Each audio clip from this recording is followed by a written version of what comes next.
करो शुरू। तेरे में सही आ रहा। नमस्कार, आज हम बात कर रहे हैं भाग 4 नीति निर्देशक तत्व। इसको इंग्लिश में बोलते हैं directive principle state. Directive principle state को कहां से लिया गया, कौन से भाग से लिया गया? 1, 2, 3 और 4। ये 4 भाग यहां से निकाल कर यहां डाल दो। सबसे पहले भाग कंप्लीट। डायरेक्टिव प्रिंसिपल स्टेट पालन करना किसका जरूरी है, किसका कर्तव्य है? राज्य का। ऐसे समझो जैसे हम लोग हैं, ये मौलिक अधिकार। मौलिक अधिकार इसका पालन कौन करेगा? Court, supreme court, high court या कोर्ट। और एक है नीति निर्देशक जिसका पालन कौन करेगा? राज्य। और एक है मौलिक कर्तव्य, और मौलिक कर्तव्य का पालन कौन करेगा? मौलिक कर्तव्यों का पालन करेंगे हम। ठीक है। अनुच्छेद है 12 से 35, अनुच्छेद है 36 से 51 और अनुच्छेद है 51 क। मान लो तुमने कहा पापा मुझे किसी बड़ी फिल्मी स्टार से शादी करनी है। पापा ने कहा ये नहीं हो पाएगा, तो तुमने क्या पापा के खिलाफ FIR करवाई? नहीं करवाई ना। तुम तो करवा भी सकते हो, वर्तमान है, कुछ भी हो सकता है, पर तुमने FIR दर्ज नहीं करवाई ना।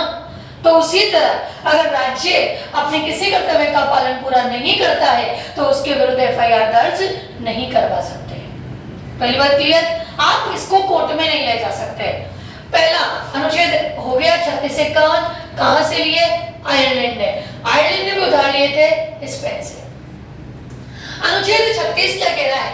जितने आपके पास सामान है ना, सामग्री है, वस्तुएं है, पैसा है, गुड्स है, कारखाने, उसके आधार पर योजना बनाओ। संसाधनों के अनुकूल राज्य का विकास। जितने आपके पास पैसा है उतनी योजना बनाओ।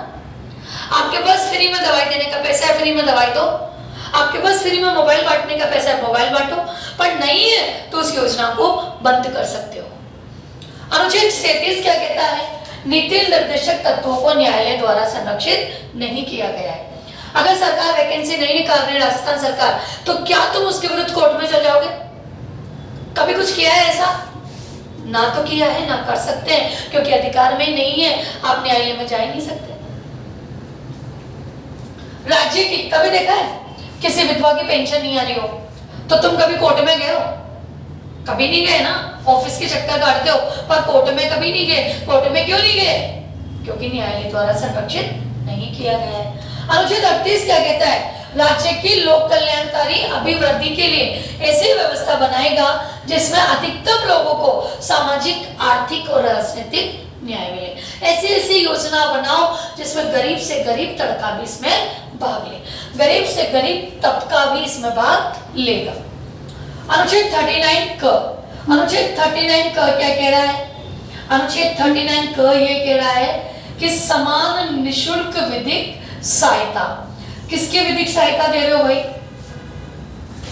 अनुच्छेद 39 समान न्याय, निशुल्क विधिक सहायता। कभी देखा है किसी के एक्सीडेंट हो जाता है तो एक वकील तो आपका खुद का रहता है, आप करना चाहो तो। मान लो आप वकील नहीं कर सकते तो सरकार अपनी तरफ से आपको वकील सौंपती है। आपका केस लड़ने के लिए आपको वकील प्रोवाइड किया जाता है। अगर तुम्हें पता हो तो आतंकवादी आया था आमिर अजमल कसाब, उसके लिए भी भारत सरकार ने वकील प्रदान किया था। अनुच्छेद 39 का ऐसी योजना बनाओ जिसमें अधिकतम लोग उसमें सार्वजनिक रूप से भाग ले सके। तालाब बनाओ तो ऐसा बनाओ, बांध बनाओ तो ऐसा बनाओ, कोई कारखाना खोलो तो ऐसा खोलो, अधिकतम लोगों का अधिकतम हित हो। अनुच्छेद धन का समान वितरण करो। ऐसा नहीं है कि ब्राह्मण ही ब्राह्मण को देते जा रहे हो, सभी वर्गों का विकास करो। अनुच्छेद 40 आज क्या वार है? सोमवार। कौन से भगवान के जाओगे? शंकर भगवान के। कितने रुपए का प्रसाद ले जाओगे? 11 रुपए का। 11 रुपए में कितना आएगा? 40 ग्राम। कितना आएगा? 40 ग्राम। तो अनुच्छेद 40 में क्या है? ग्राम पंचायत। कंप्लीट याद हो जाना चाहिए। अनुच्छेद 41 कुछ दशाओं में शिक्षा और लोक सहायता पाने का प्रावधान। कुछ दशाओं में, सपोज करो किसी के माता पिता नहीं है तो उस बच्चे को निःशुल्क शिक्षा दी जाएगी। लोक सहायता क्या होता है? गंभीर बीमारी किसी को हो गई, लीवर हो गया, कैंसर हो गया, ऐसी कोई बीमारी होगी जिसमें जीवन जीने की अंतिम इलाज के मारे हम इलाज नहीं, पैसों के मारे हम इलाज नहीं करवा पा रहे, जीवन अंतिम स्टेज पर आ गया, पर वो आप इलाज कराओगे तो बच जाएगा।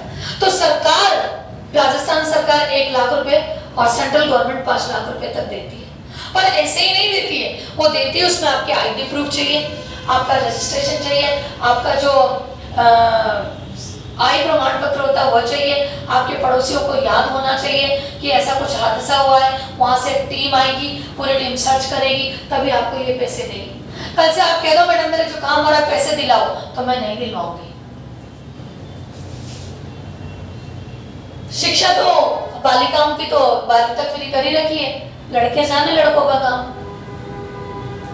प्रसूति सहायता गवर्नमेंट, हर गवर्नमेंट हॉस्पिटल में हर महीने की 9 तारीख को प्राइवेट डॉक्टर आकर, जो वेल रेपुटेटेड होता है, वो प्राइवेट डॉक्टर आकर गवर्नमेंट में 9 तारीख को देखता है, और पूरी दवाइयां फ्री होती है, जेनेरिक दवाइयां, सारी दवाइयां फ्री, पूरे 9 महीने का खर्चा फ्री, और बच्चा होता है ऑपरेशन से सिजेरियन तो उसका पूरा चार्ज फ्री, और मान लो भाग्य से लड़का हुआ तो पूरा 1500 रुपया देती है गवर्नमेंट, और सौभाग्य से लड़की हो गई तो पूरे 50,000 देती है। कितने? 50,000। कर्मकारों के लिए निर्वाचन मजदूरी जानते हैं, जो हमारे स्टाफ और टीचर्स होते हैं उनको बीएलओ में लगा दिया जाता है, और उनकी भी एक पेमेंट दी जाती है। छोटे छोटे कुटीर उद्योगों को प्रोत्साहन देना चाहिए, जैसे अगरबत्ती उद्योग, मोमबत्ती उद्योग, पापड़ उद्योग, इन उद्योगों को। सपोज करो तुम सबका यहाँ पर सिलेक्शन हो गया नौकरी में, तो जो ग्रेड है एक को मिलती है वही सबको मिलेगी। ऐसा नहीं है ना तो हिंदू है तेरे को ज्यादा मिलेगी, तो मुसलमान है तो तेरे को कम मिलेगी। जिस पे ग्रेड में हम शामिल हुए हैं वही पे ग्रेड सबको मिलेगी। ये हटा दिया गया है क्योंकि अब 86वां संविधान संशोधन में 6 से 14 वर्ष के बच्चों को निःशुल्क शिक्षा का प्रावधान। अनुच्छेद 46, जो भी ST/SC या जो भी दुर्बल वर्ग है उनके लोग मतलब आर्थिक हितों पे वृद्धि, उन्हें स्कॉलरशिप दीजिए, उन्हें पढ़ाने के लिए योजना बनाइए, ऐसा कुछ करिए कि वो आगे बढ़े और पढ़ते जाएं। अनुच्छेद 47 पोषाहार, आपसे पूछेगा घुघरी का उल्लेख अनुच्छेद कौन से में? घुघरी का उल्लेख अनुच्छेद 47। मिड डे मील का उल्लेख कौन से में? अनुच्छेद में 47। आपको राजस्थान सरकार द्वारा दूध दिया जा रहा है, दूध का उल्लेख कौन सा? अनुच्छेद 47। और जो फ्री दवाइयां है वो राजस्थान सरकार द्वारा दी जा रही, लोग से स्वास्थ्य सुधार के लिए दी जा रही है। हमारे यहाँ पर कोई चार्ज नहीं लगता है। आप गवर्नमेंट हॉस्पिटल में जाओगे, एक पर्ची कटती है, वो भी निःशुल्क कर दी गई है, और आपको दिखाना है सिर्फ। पर ये जरूरी नहीं है हर राज्य में हो, जिस राज्य के पास पैसा होगा वही राज्य इसको रखेगा, अन्यथा नहीं रखेगा। बंद हो जाएगी योजना। हमारी गवर्नमेंट के पास पैसा है, 2013 से ये सुचारू रूप से चालू चल रही है। ठीक है।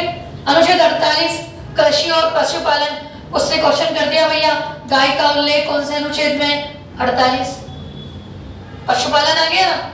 कृषि आपको कोई सा भी दे, सरसों दे दिया, बाजरा दे दिया, गेहूं दे दिया, उसका उल्लेख कौन सा अनुच्छेद में? 48।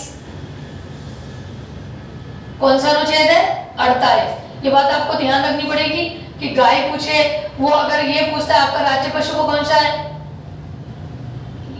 थोड़ा सा हल्का सा राज्य पशु कौन सा है आपका? चिंकारा। तो उसने पूछा राज्य पशु का उल्लेख कौन से अनुच्छेद में? 48 में। ठीक है। निःशुल्क अगला है आपका पर्यावरण संरक्षण। पर्यावरण संरक्षण को आपकी जिम्मेदारी है 48 का।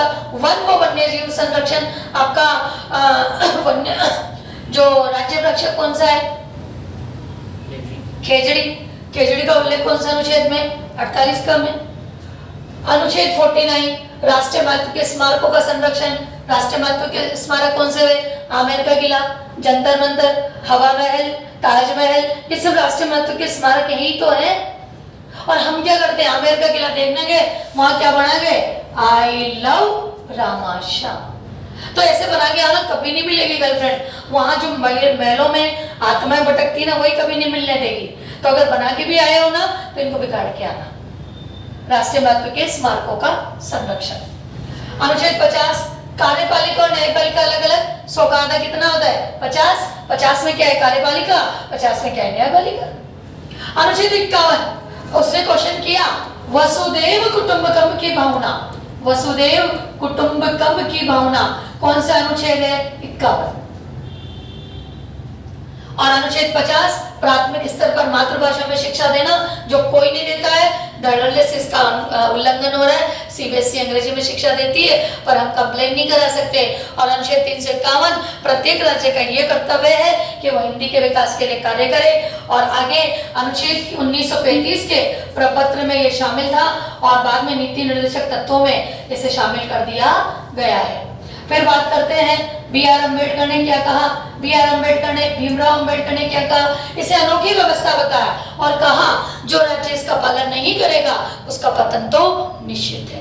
ग्रैनविल ऑस्टिन ने इसे नीति निर्देशक तत्वों को संविधान की आत्मा कहा है। क्या कहा है, आत्मा कहा है। किसने, ग्रैनविल ऑस्टिन ने। ये आपका नीति निर्देशक तत्व समाप्त होने की कगार पे था। एक लाइन 42 संविधान संशोधन के पहले इसका कोई स्थान नहीं था, उसके बाद इसे मौलिक अधिकारों के ऊपर स्थान दिया गया। नमस्कार।